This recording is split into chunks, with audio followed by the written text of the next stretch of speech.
ಪ್ರೀತಿಯಲ್ಲಿ ದೇವಜನರೇ, ಬೆಳಗಿನ ಜಾವದಲ್ಲಿ ಎಲ್ಲರಿಗೂ ವಂದನೆಗಳನ್ನು ಯೇಸು ಕ್ರಿಸ್ತನ ನಾಮದಲ್ಲಿ ಸಲ್ಲಿಸುತ್ತೇನೆ. ಈ ದಿನ ಬೆಳಗಿನ ಜಾವದಲ್ಲಿ ದೇವರು ಪ್ರಾರ್ಥಿಸಲು ಒಂದು ಅವಕಾಶವನ್ನು ಕೊಟ್ಟಿದ್ದಕ್ಕಾಗಿ ದೇವರಿಗೆ ಕೋಟ್ಯಾನುಕೋಟಿ ಸ್ತೋತ್ರವನ್ನು ಸಲ್ಲಿಸೋಣ. ನಿನ್ನೆ ತನಕ ದೇವರು ನಮ್ಮನ್ನು ಕಾಪಾಡಿ ನಮ್ಮ ಎಲ್ಲ ಕೆಲಸ ಕಾರ್ಯಗಳನ್ನು ಮುನ್ನಡೆಸಕ್ಕಾಗಿ ದೇವರಿಗೆ ಸ್ತೋತ್ರವನ್ನು ಸಲ್ಲಿಸಿ, ಈ ದಿನದ ಎಲ್ಲ ಕೆಲಸ ಕಾರ್ಯಗಳನ್ನು ನಾವು ನಡೆಸಲು ಪ್ರಾರ್ಥಿಸಿ ಮುಂದೆ ಹೋಗೋಣ ಎಂಬುದಾಗಿ ಹೇಳಿದೆ. ಈ ದಿನ ನಾನು ಆಯ್ದುಕೊಂಡಂಥ ವಚನ ಭಾಗ ಯೆಶುವನು ಬರೆದ ಪುಸ್ತಕ 1ನೇ ಅಧ್ಯಾಯ 9ನೇ ವಚನವಾಗಿದೆ. ಈ ವಚನವು ಈ ರೀತಿಯಾಗಿ ನಮಗೆ ಹೇಳುತ್ತದೆ: ನಾನು ನಿನಗೆ ಆಜ್ಞಾಪಿಸಿದಂತೆ ಸ್ಥಿರಚಿತ್ತನಾಗಿರು, ಧೈರ್ಯದಿಂದಿರು, ಅಂಜಬೇಡ, ಕಳವಳಗೊಳ್ಳಬೇಡ. ನೀನು ಹೋಗುವ ಎಲ್ಲ ಎಡೆಗಳಲ್ಲಿ ನಿನ್ನ ದೇವರು ಸರ್ವೇಶ್ವರನು ಆದ ನಾನು ನಿನ್ನ ಸಂಗಡ ಇರುತ್ತೇನೆ ಎಂದು ಹೇಳಿದರು. ದೇವರು ಈ ವಾಕ್ಯವನ್ನು ನಮ್ಮ ಜೀವನದಲ್ಲಿ ಅನೇಕ ಸವಾಲುಗಳು, ಕಷ್ಟಗಳು ಮತ್ತು ಅನಿಶ್ಚಿತಗಳು ಬಂದಾಗ ಭಯಪಡುವುದು ಸಹಜ.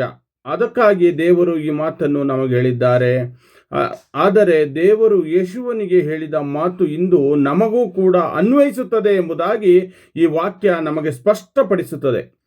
ಧೈರ್ಯದಿಂದಿರು, ಅಂಜಬೇಡ, ನಾನು ನಿನ್ನ ಸಂಗಡ ಇದ್ದೇನೆ ಎಂಬುದಾಗಿ ದೇವರು ವಾಗ್ದಾನ ಮಾಡಿದ್ದಾರೆ. ಪ್ರೀತಿಯ ದೇವಜನರೇ, ನಮ್ಮ ಬಲವು ನಮ್ಮ ಸಾಮರ್ಥ್ಯದಲ್ಲ, ದೇವರ ಸಾನ್ನಿಧ್ಯದಲ್ಲಿದೆ. ನಾವು ದೇವರಲ್ಲಿ ಭರವಸೆ ಇಟ್ಟು ಮುಂದೆ ನಡೆದರೆ ಅವರು ನಮ್ಮ ಹೆಜ್ಜೆಗಳನ್ನು ನಡೆಸಿ ವಿಜಯದ ಮಾರ್ಗವನ್ನು ನಮಗೆ ತೋರಿಸುತ್ತಾರೆ. ಆದ್ದರಿಂದ ಯಾವುದೇ ಪರಿಸ್ಥಿತಿಯಲ್ಲೂ ಭಯಪಡದೆ ದೃಢವಾದ ನಂಬಿಕೆ ದೇವರ ಮೇಲೆ ಆಶ್ರಯಿಸಿಕೊಳ್ಳೋಣ. ಈ ದಿನ ನಾವು ಈ ರೀತಿಯಾಗಿ ಪ್ರಾರ್ಥಿಸೋಣ.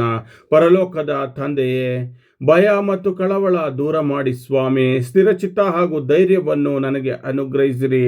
ನಾನು ಹೋಗುವ ಎಲ್ಲ ಕಡೆಗಳಲ್ಲೂ ನಿಮ್ಮೊಂದಿಗೆ ನನ್ನ ನಂಬಿಕೆಯ ನಡೆಯುವ ಕೃಪೆಯನ್ನು ದಯಪಾಲಿಸಿರಿ. ಯೇಸು ಕ್ರಿಸ್ತರ ನಾಮದಲ್ಲಿ ಬೇಡಿಕೊಂಡು ಪ್ರಾರ್ಥಿಸುತ್ತೇನೆ ತಂದೆಯೇ, ಆಮೇನ್.